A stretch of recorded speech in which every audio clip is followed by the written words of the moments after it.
क्या आपने कभी सोचा है कि अगर मंत्र सिर्फ प्रार्थना होते तो हजारों सालों से उन्हें एक ही स्वर, एक ही लय और एक ही उच्चारण में दोहराने की इतनी सख्ती क्यों होती?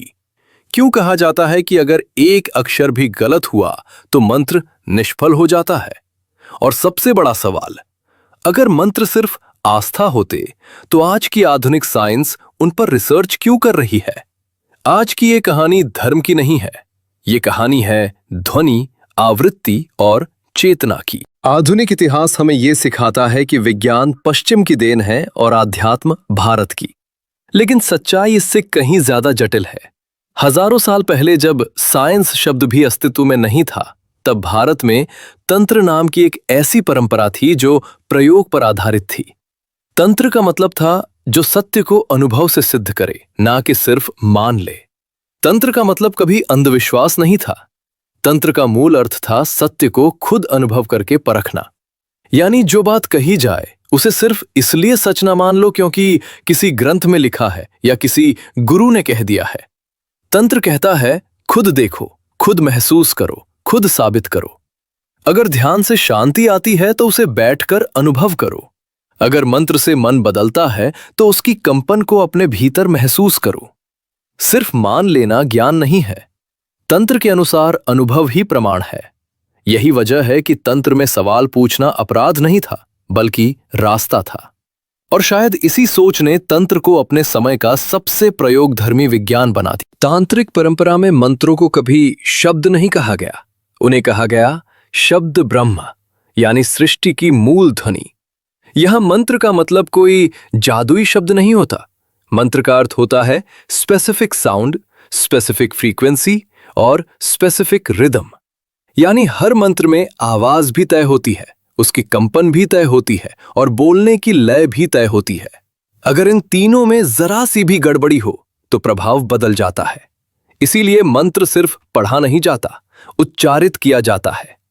जब वही ध्वनि उसी फ्रीक्वेंसी में और उसी रिदम में बार बार बोली जाती है तो वो ध्वनि बाहर नहीं जाती, अंदर काम करती है। वो दिमाग की तरंगों को छूती है, श्वास की गति बदलती है और शरीर के नर्वस सिस्टम पर प्रभाव डालती है। इसीलिए तंत्र में मंत्र को कहा गया एक जीवित अकुस्टिक फॉर्मूला। जो सही तरह से बोला जाए तो शरीर उसे सुनता है, दिमाग उसे अपनाता है और अनुभव खुद गवाही देता है। इतिहास के पन्नों में ध्वनि को विज्ञान की तरह पहली बार जिसने समझा वो थे महर्षि पाणिनि। आज की दुनिया उन्हें ग्रामर एक्सपर्ट कहती है, लेकिन कम लोग जानते हैं पाणिनि ने भाषा को नहीं, आवाज के विज्ञान यानी साउंड साइंस को कोड किया था। ये कोई साधारण व्याकरण की किताब नहीं थी, ये ध्वनि को समझने और नियंत्रित करने की एक प्रणाली थी। पाणिनि के लिए पहले शब्द नहीं आता था, पहले आती थी ध्वनि। इसलिए पाणिनि ने भाषा को नहीं, साउंड इंजीनियरिंग को कोड किया। उनकी पुस्तक अष्टाध्यायी आज भी दुनिया का सबसे सटीक फोनेटिक सिस्टम मानी जाती है। लेकिन यहां एक दुविधा है।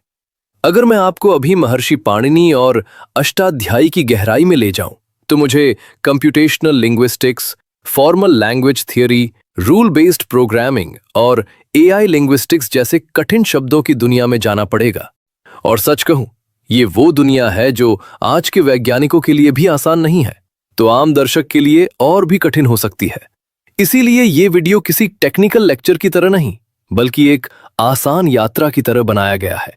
यहां हम भारी शब्दों से नहीं, बल्कि सरल उदाहरणों से समझेंगे कि पाणिनि ने भाषा को नियमों में कैसे बांधा और क्यों आज उन्हें भाषा का प्लेस का नहीं, बल्कि एक पूरे सिस्टम का आर्किटेक्ट कहा जाता है।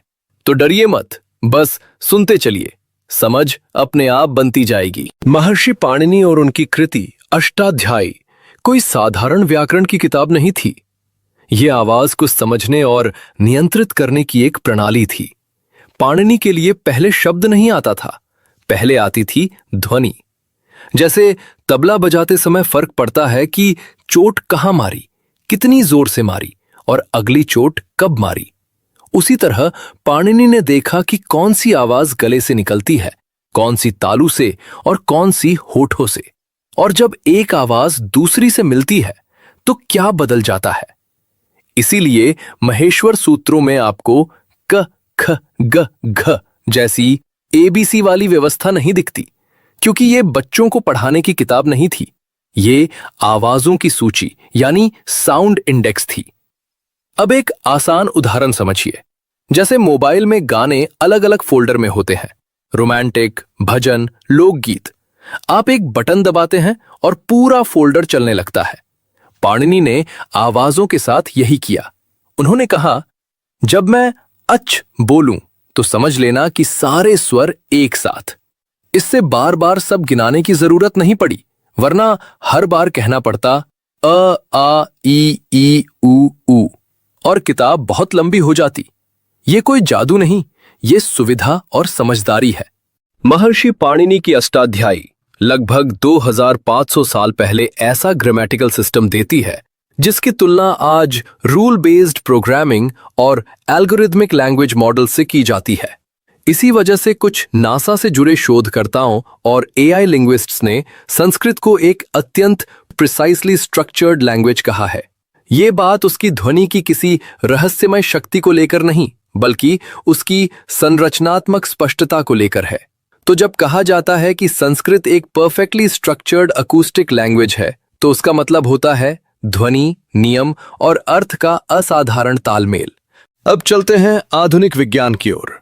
1960 के दशक में अमेरिका के neuroscientist doctor हार्बर्ट Benson Harvard medical school ने पाया कि जब कोई व्यक्ति ओम का सही उच्चारण करता है तो हार्ट रेट धीमी होती है, ब्लड प्रेशर कम होता है और ब्रेन अल्फा और थीटा वेव में प्रवेश करता है, यानी गहरी शांति और उच्च चेतना। गहरी शांति का मतलब नींद नहीं है, इसका मतलब है मन का शोर रुक जाना, डर, बेचैनी और विचारों की भागदौड़ धीरे धीरे शांत हो जाना। और उच्च चेतना का मतलब कोई चमत्कारी अनुभव नहीं, बल्कि ज्यादा सजग होना, ज्यादा स्पष्ट होना। जैसे सोच साफ हो जाए, ध्यान वर्तमान में टिक जाए और इंसान अपने भीतर को पहली बार साफ साफ देखने लगे। तो जब कहा जाता है कि गहरी शांति प्लस उच्च चेतना, तो उसका अर्थ होता है एक ऐसा मन जो शांत भी है और पूरी तरह जागृत भी। और इसी चेतना अवस्था तक पहुंचना ही तांत्रिक साधनाओं की असली मंजिल थी। इसी अवस्था को पाने के लिए तांत्रिक साधनाएं रची गईं। ना कोई चमत्कार, ना कोई रहस्य, बल्कि मनुष्य की सबसे गहरी संभावना। इसलिए ओम को सिर्फ मंत्र मत समझिए। फिजिक्स की भाषा में इसे उस पहली कंपन के रूप में देखा जा सकता है जो किसी भी प्रक्रिया के शुरू होने से पहले मौजूद होती है। आधुनिक विज्ञान में जैसे कि CERN और NASA से जुड़े कुछ विजुअलाइजेशंस और स्टडीज में जब वैज्ञानिक ब्रह्मांड की शुरुआत की तस्वीर बनाने की कोशिश करते हैं तो उन्हें वहां सीधी रेखाएं नहीं दिखती, उन्हें दिखते हैं लहरों जैसे पैटर्न, बिल्कुल वैसे ही जैसे पानी में पत्थर डालने पर गोल गोल तरंगे बनती हैं। इन शुरुआती ऊर्जा पैटर्न्स को जब स्क्रीन पर दिखाया जाता है तो वे कभी कभी ऐसे लगते हैं मानो ब्रह्मांड शुरुआत में धड़क रहा हो, या यूं कहें जैसे सब कुछ किसी एक ताल, किसी एक लय में कंपन कर रहा हो।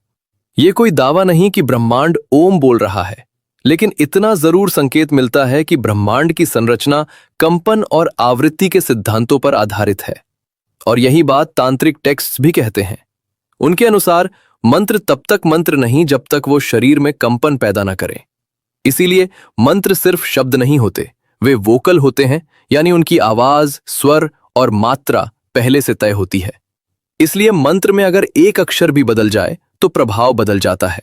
और इसी वजह से मौन जप को भी वाइब्रेशनल कहा गया है, क्योंकि भले ही आवाज बाहर न निकले, कंपन भीतर फिर भी पैदा होती है।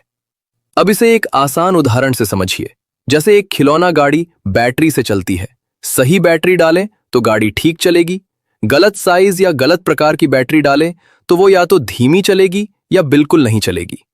मशीनें सही फ्रीक्वेंसी और सही ट्यूनिंग पर ही ठीक से काम करती हैं, गलत ट्यूनिंग पर सिस्टम अनस्टेबल हो जाता है। मंत्र के साथ भी यही सिद्धांत काम करता है। सही ध्वनि, सही लय और सही कंपन, तभी वो भीतर संतुलन पैदा करता है। अब एक अद्भुत और चौंकाने वाली बात जो आप में से कई लोगों ने शायद बहुत बार देखी होगी लेकिन कभी ध्यान नहीं दिया होगा। अगर आप किसी थाली पर थोड़ा सा रेत या नमक डालें और उस पर आवाज पैदा करें तो रेत अपने आप आकार बनाने लगती है।